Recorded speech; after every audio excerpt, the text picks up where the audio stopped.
My name is Lucia Mbofana, and I'm from Zimbabwe. I work for Girl Child Network. It's an organization that supports and promotes the rights of the girl child. We work with abused girls mostly, and about 80 to 90% of them are HIV positive. How I got involved, I was a teacher, or I'm still a teacher. First they say once a teacher, always a teacher. And as I was working, I taught in the junior school. I worked mostly with the girls.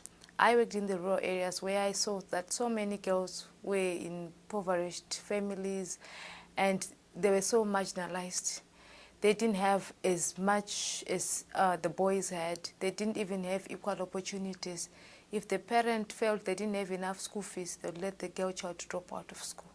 So I really got interested, and I started working with some girls, trying to hear what their story was all about. Our custom and tradition is more patriarchal. The man is the head of the house. Whatever the man says goes. The women have no say, let alone the girls have no power even to say something against what have been said. That's why they're being forced into early marriages. They're being forced into wife pledging. When the sister dies, the other sister must go and get married to the brother-in-law, whether she likes it or not. They are being forced into virginity testing. And normally, some of the tests that are being conducted on them, we feel their rights are being violated because some of them are not authentic, they are not genuine. We have the myth in my country that says if you're HIV positive, if you sleep with a virgin, you pass on the virus. So these women who are conducting these tests, they end up conniving with the HIV positive men. And then they just tell a little girl that you have failed the test. And the punishment for failing the test is marriage. Whether you are 9 years old, whether you are 8 years old, whether you are 10, you simply go and get married. So what happens is they just tell the little girl you have failed the test and we are giving you to so and so. And the girl just has to go. Women and girls are so important because they are the most marginalized, firstly. And secondly, we have also noticed that women can make good leaders. They have a stronger voice. They are good advocates. The more we involve them, then like some people say, when the women move, the world moves with them. In our organization, we have what is known as the National Girls Executive. These are girls who come from all the districts, the 10 districts of Zimbabwe. They represent other girls. These girls have undergone training in empowerment, in leadership. When they meet every month.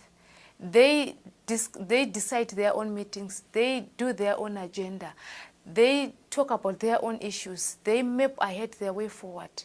They also even do trainings with the other girls. It's their thing. They own the program. And by that, we feel they're so empowered. And we've also seen cases of empowered girls who can stand up and name and shame their abusers. And even girls who can go up and say, I will help you, don't worry. I'll take you to an organization that can help you, giving a voice to the voiceless. And we also have cases of girls who have stood up to their fathers, stood up to their uncles and say, no, if you touch me again, I'm going to the police. And because of that, we feel we are on the right path because already we now say these girls are already protected. Recently, the girls held what we call the journalistic awards. What the girls did is they discovered that sometimes the media does not portray their ideas as they should want them to be. So in a bid to turn the media to say, okay, we are having a zero tolerance to sexual abuse, they formed this annual award ceremony where they give awards to journalists. And because they also give out prize money, the journalists are now fighting every time to write stories about child abuse, to write stories to name and shame abusers, perpetrators, publishing them in the paper, writing stories about girl empowerment. So our girls actually did everything from preparation, inviting women from all over the world, and even they had their MC, the master of ceremony. It was just girls doing it, everything. We only came in just to help maybe with the finance or the budgets and stuff like that, but most of the things they did, and we also have that on CD.